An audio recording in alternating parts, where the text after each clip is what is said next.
Assalamualaikum warahmatullahi wabarakatuh. Hello, my name is Ahmad Ilman Bagasaputro from the third group of translation theory atau teori penerjemahan. And in this good opportunity, I will explain about the technique of translation. So, what is a technique of translation?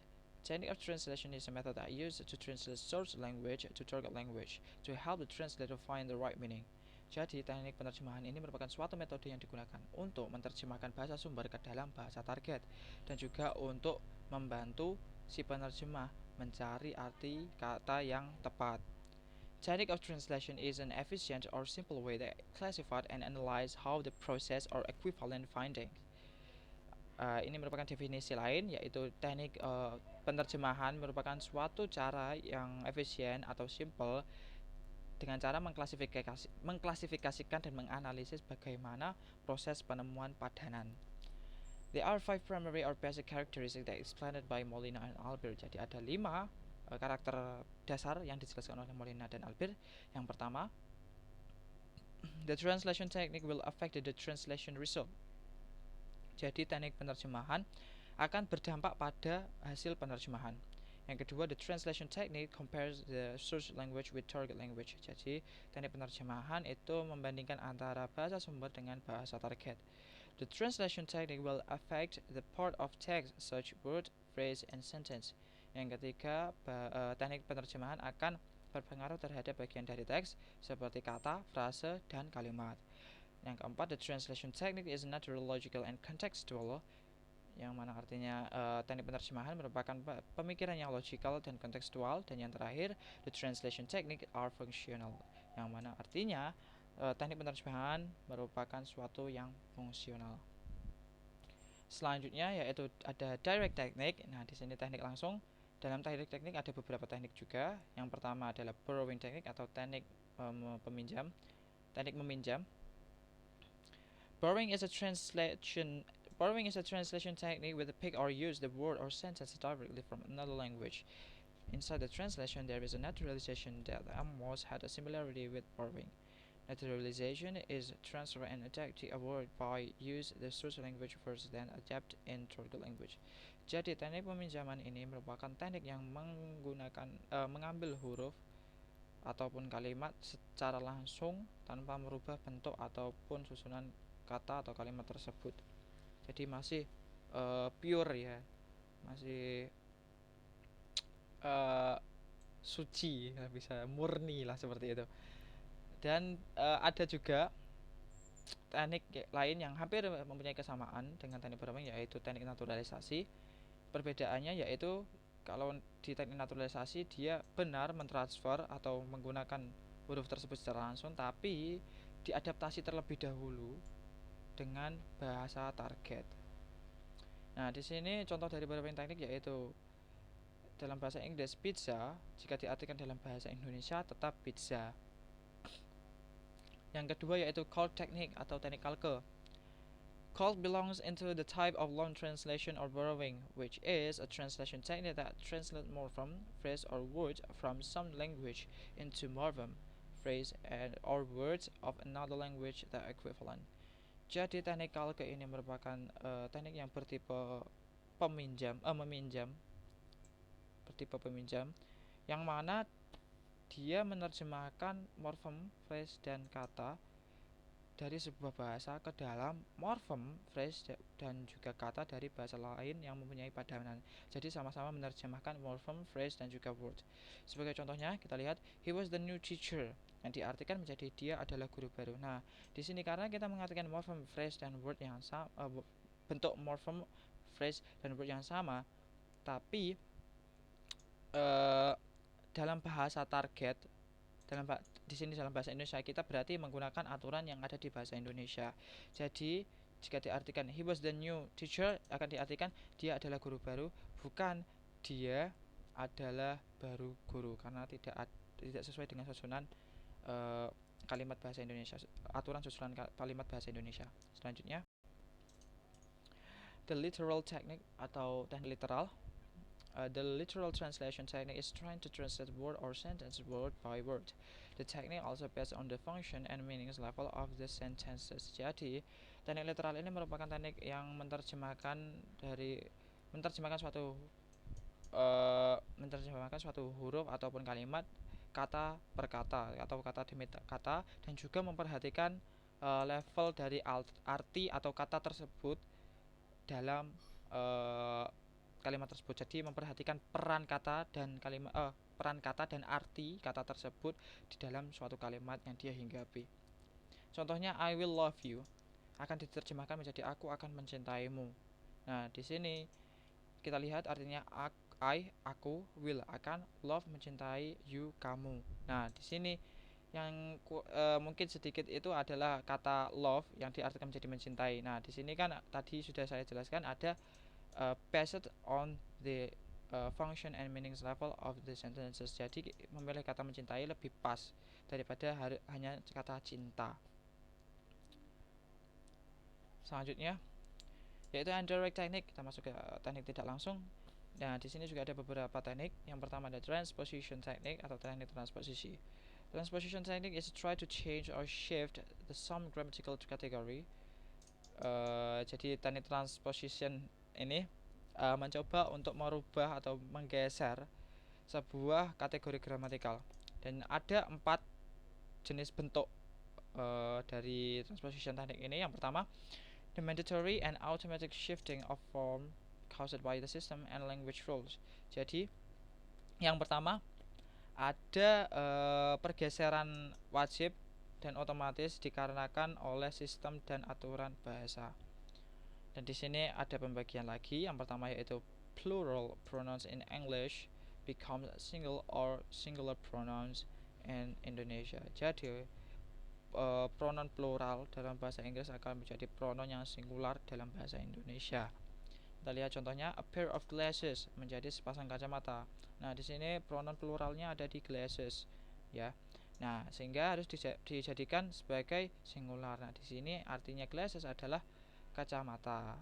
Kenapa enggak kacamata-kacamata? Nah, kita menganut dari rumus tadi, yaitu akan menjadi pronoun singular. Selanjutnya, the adjective repetition in Indonesia from adverbial that implied plural pronoun subject in English.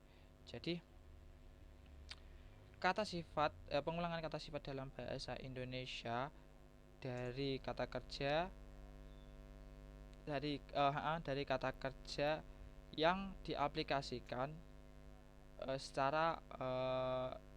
diaplikasikan dalam subjek plural pronouns dalam bahasa Inggris. Nah, jadi saya jelaskan lagi. Jadi kata sifat, pengulangan kata sifat dalam bahasa Indonesia dari kata kerja yang mengaplikasikan yang diaplikasikan oleh subjek plural pronouns dalam bahasa Inggris.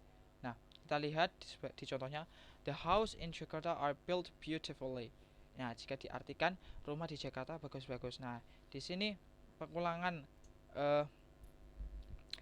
plural pronounsnya di subjeknya bahasa Inggris yaitu the house. Nah, house ini kan plural pronouns. Jadi dalam bahasa Indonesia yang seharusnya menjadi pengulangan adalah adjektifnya atau kata sifatnya. Nah, sehingga bukan rumah-rumah tapi menjadi kata sifatnya yang bagus-bagus yang di belakangnya, yaitu kata sifatnya dari rumah tersebut. Bukan rumah-rumah di Jakarta bagus, tapi rumah di Jakarta bagus-bagus. Jadi yang diartikan yang diubah dari bahasa Inggris yang awalnya itu pronounnya plural akan saat diterjemahkan dalam bahasa Indonesia yang menjadi saat diterjemahkan dalam bahasa Indonesia pluralnya itu diulangi jadi bagus, seperti dalam contoh yaitu bagus-bagus.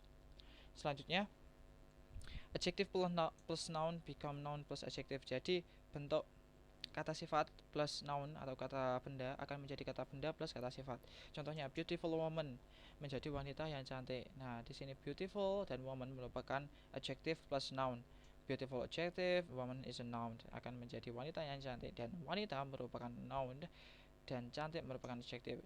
Kata yang di sini merupakan opsional untuk penambahan penyempurna kalimat. Selanjutnya, the grammatical structure shift in social language that did not write or say in target language. Jadi, pergeseran struktur pergeseran struktur gramatikal dalam source language atau bahasa sumber yang tidak ada di bahasa targetnya atau yang tidak ditulis ataupun dikatakan di bahasa targetnya. Jadi perubahan ini itu terjadi karena tidak ada kata tersebut dalam target language. Nah, di sini ada pembagiannya juga. The object placement front of sentence in Indonesia was not a common or relevant in English grammatical structure except in passive sentence. For example, jadi penempatan objek di depan sebuah kalimat dalam bahasa Indonesia itu merupakan suatu yang tidak umum atau tidak normal atau tidak relevan dalam bahasa Inggris. Kita lihat contohnya. We must bring the book. Maaf, saya ulangi. The grammatical structure shift in source language that did not write or say in target language. Jadi pergeseran struktur gramatikal yang terjadi yang tidak dituliskan, pergeseran struktur gramatikal yang tidak dituliskan atau disebutkan di target language. Di sini juga dibagi, yaitu yang pertama, the object placement front of sentence in Indonesia was not a common or relevant in English grammatical structure except in passive sentence. Jadi penempatan objek dari depan sebuah kalimat dalam bahasa Indonesia itu di bahasa Indonesianya itu merupakan sesuatu yang tidak umum, tidak cocok atau tidak relevan jika digunakan dalam tata bahasa atau struktur bahasa Inggris, kecuali dalam passive sentence. Kita lihat contohnya, we must bring the book. Akan menjadi buku itu harus kita bawa, yang mana objek dalam bahasa Inggris itu harus di belakang, dan kalau di Indonesia boleh menempatkan objek itu di depan. Nah, selanjutnya, the verb placement of front of sentence in Indonesia was not a common or relevant in English grammatical structure, kecuali or except imperative sentence. Jadi kata kerja, penempatan kata kerja di depan kalimat di bahasa Indonesia itu juga tidak cocok atau tidak umum dalam struktur kalimat bahasa Inggris. Kita lihat contohnya, its usage has been approved, yang artinya telah disahkan penggunaannya. Di sini kita lihat kata kerja, kita lihat di kalimat belakangnya ya, relevant in English ya. Berarti dia itu kata kerjanya kalau dalam bahasa Inggris harus di belakang. Nah, its usage has been approved. Approved di sini adalah kata kerja. Nah, kalau saat diartikan dalam bahasa Indonesia berarti kata kerjanya ditaruh di depan. Telah disahkan. Nah, disahkan ini merupakan kata kerja. Penggunaannya seperti itu. Selanjutnya nomor 3. The shift happened because of fair or proper expression reason, unfair or improper source language equivalent, or even the target language was stiff. Jadi pergeseran terjadi karena adanya alasan yang masuk akal atau alasan yang pantas atau lalu padanan kata yang kurang tepat, atau bahkan target language atau bahasa sumber yang terlalu kaku. Nah, di sini juga dibagi, noun plus noun phrase in source language become verb in target. Jadi kata benda dalam bahasa sumber akan menjadi kata kerja di bahasa sasaran. Contohnya, the trained intellectual man for the pursuits of an intellectual life. Artinya untuk melatih para intelektual untuk mengajar kehidupan intelektual. Nah, di sini kita lihat yang digarisbawahi, the pursuits merupakan noun, sehingga harus diubah menjadi kata kerja saat diartikan menjadi bahasa Indonesia, yaitu kita memilih dengan menggunakan kata mengejar, yang mana itu merupakan kata kerja dalam bahasa Indonesia. Selanjutnya, adjective plus noun in source language become noun plus noun in target language. Jadi kata sifat plus kata benda dalam bahasa sumber akan menjadi kata benda plus kata benda di target language. Kita lihat contohnya, medical students akan menjadi mahasiswa kedokteran. Nah, kita lihat medical merupakan kata adjective dan students merupakan noun, sehingga jika kita menganut dari rumus tersebut, harusnya kata yang kita terjemahkan dalam bahasa Indonesia harus keadaan noun plus noun atau kata benda plus kata benda, dan mahasiswa dan kedokteran merupakan kata benda. Selanjutnya, the clause in participle form in source language stated with clear and explicit in target language. Jadi klausa participle, bentuk klausa participle dalam bahasa sumber akan dinyatakan dengan jelas dan lugas di target language. kita lihat contohnya, the approval signed by the doctor is valid. It's valid. Yang artinya persetujuannya ditandatangani oleh dokter itu sahih. Nah, di sini arti dari clear with explicit adalah diartikan secara menyeluruh. Jadi arti dari kata tersebut diartikan secara lengkap dan menyeluruh. Apa arti yang ingin disampaikan oleh kalimat tersebut. Selanjutnya, adjective plus noun becomes noun plus clause. Jadi kata sifat plus kata benda akan menjadi kata benda plus klausa. Jika kita lihat contohnya, lending bank yang artinya bank yang memberikan pinjaman. Nah, di sini kata bahasa lending merupakan adjektif dan bank merupakan noun. Sehingga harus saat diubah menjadi bahasa Indonesia harus noun plus clause, yaitu bank merupakan noun dan yang memberikan pinjaman merupakan klausa. Selanjutnya, the word class shift. Nah, pergeseran kelas kata. Nah, dalam pergeseran kelas kata ini ada dua jenis, yaitu noun becomes verb dan adjective becomes verb, atau kata benda menjadi kata kerja dan kata sifat menjadi kata kerja. Nah, kita masuk ke contoh dari kata benda menjadi kata kerja dulu. Yang pertama, it was a arduous climb up the mountain, yang artinya sungguh sukar mendaki gunung itu. Nah, di sini kata bendanya yang pertama adalah climb. Kata bendanya dalam kalimat tersebut adalah climb, sehingga diubah menjadi verb kata kerja, yaitu mendaki. Selanjutnya di adjective become verb, atau kata sifat menjadi kata kerja. Nah, kita lihat, the neighbors were hostile to the family. Nah, para tetangga itu memusuhi keluarga tersebut. Hostile ini dalam bahasa Inggris merupakan adjektif atau kata sifat, sehingga harus diubah menjadi kata kerja saat diterjemahkan dalam bahasa Indonesia, yaitu kita pilih menggunakan kata memusuhi. Selanjutnya, the unit shift such word become phrase that usually met in a free word translation. Jadi, pergeseran unit seperti kata menjadi frasa itu suatu yang umum, atau bukan suatu yang umum, suatu yang sering kita temui saat menerjemahkan huruf secara bebas atau free word translation. Sebagai contoh, adapt akan diterjemahkan menjadi sangat terampil, amenity akan diterjemahkan menjadi sikap ramah tamah. Selanjutnya, nah ini masuk ke modulation technique atau teknik modulasi. Ini sedikit lebih rumit ya. Jadi teknik modulasi, modulation is a change the point of view, focus, or cognitive category in source language, either lexical or structural. Jadi teknik modulasi ini merubah point of view atau sudut pandang, fokus, ataupun kategori kognitif dalam source language atau bahasa sumber, baik itu leksikalnya ataupun strukturalnya. Kita lihat contohnya. Nobody doesn't like it, yang diartikan menjadi semua orang menyukainya. Nah, POV di sini yang kita lihat yang pertama adalah bahasa sumbernya dulu. Nobody doesn't like it merupakan bentuk dari kalimat negatif karena ada kata doesn't. Nah, sehingga harus diubah menjadi bentuk positif saat diterjemahkan bahasa Indonesia menjadi semua orang menyukainya. Selanjutnya, there are two kinds of modulation. There are mandatory modulation and free modulation. Jadi ada dua jenis modulasi. Yang pertama adalah modulasi wajib dan juga modulasi bebas. Yang pertama, the mandatory modulation will use if a word or phrase in source language did not have equivalent in target language. Nah, teknik modulasi wajib akan digunakan saat ada sebuah kata ataupun frasa dalam bahasa sumber yang tidak mempunyai suatu padanan dalam bahasa target. Di sini juga dibagi lagi. Yang pertama, the active structure in source language become a passive in target language and vice versa. Jadi struktur aktif di bahasa sumber akan menjadi pasif di bahasa target dan juga kebalikannya.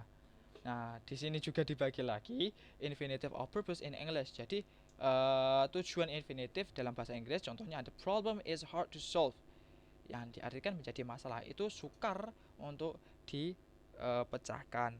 Nah, ini kan strukturnya yang pertama bahasa Inggris itu kan struktur aktif, sehingga harus diubah menjadi struktur pasif.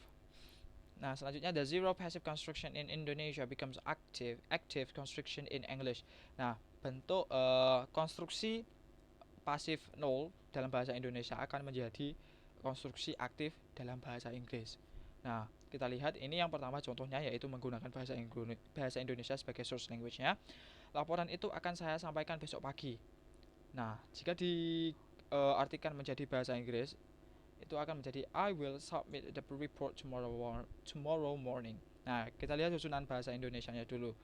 Nah, source language-nya itu merupakan kalimat pasif. Nah, sehingga harus diubah menjadi kalimat aktif. Nah, seperti itu, seperti yang dikatakan tadi, vice versa ya, juga kebalikannya. Selanjutnya, word that have special nuance or character in such language become a word that have general nuance or character in target language. Jadi, kata yang mempunyai nuansa spesial atau karakter spesial atau makna spesial akan menjadi kata yang mempunyai makna umum, nuansa umum, dan karakter umum di target language. Contohnya society. Nah, jika diartikan menjadi masyarakat atau hubungan sosial yang terjadi di dalamnya.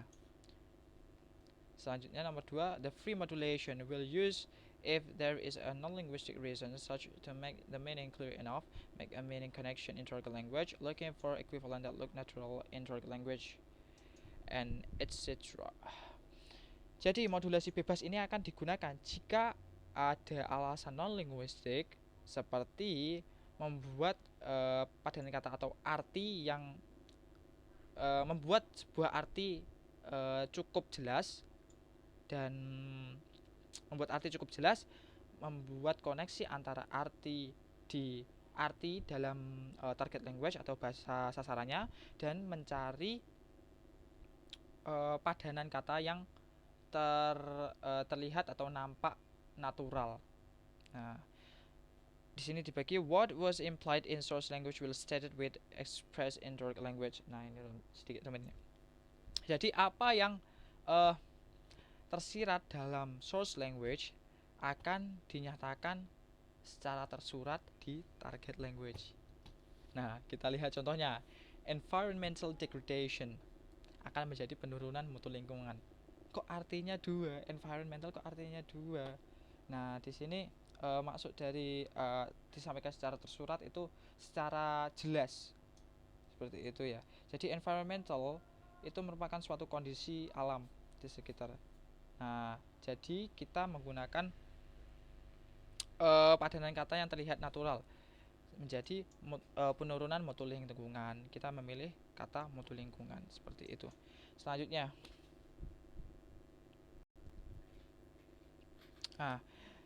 the cause and effect preposition phrase in source language become cause and effect clause in target language. Jadi preposisi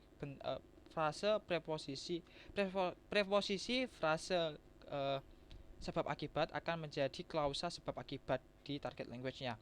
Kita lihat contohnya, we all suffer from the consequences of environmental degradation. Menjadi kita semua menderita karena adanya penurunan mutu lingkungan. Nah, kita lihat yang di penjelasan yang pertama yaitu preposition phrase. Nah, berarti ini bisa cause and effect-nya bisa juga terbalik. Nah, seperti yang di kalimat ini, we all suffer. Nah, kita semua menderita berarti kan itu merupakan sebuah efek ya.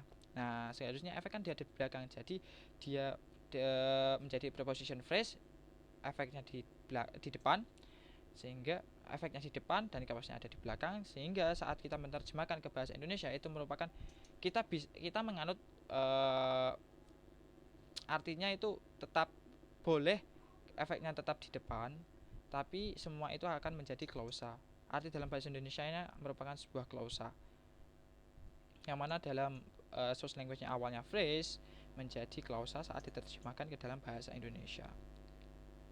Yang selanjutnya, the positive form in source language become double negative in target language. Jadi bentuk positif di source language atau bahasa sumber akan menjadi double negatif di target language. Akan menjadi negatif, double negatif di target language. Kita lihat contohnya, conflict are bound to occur.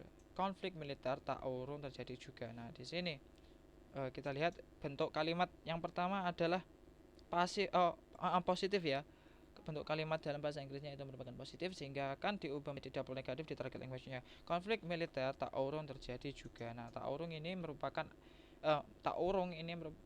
merupakan atau sama saja dengan kata tidak jadi sehingga menjadi kalimat negatif.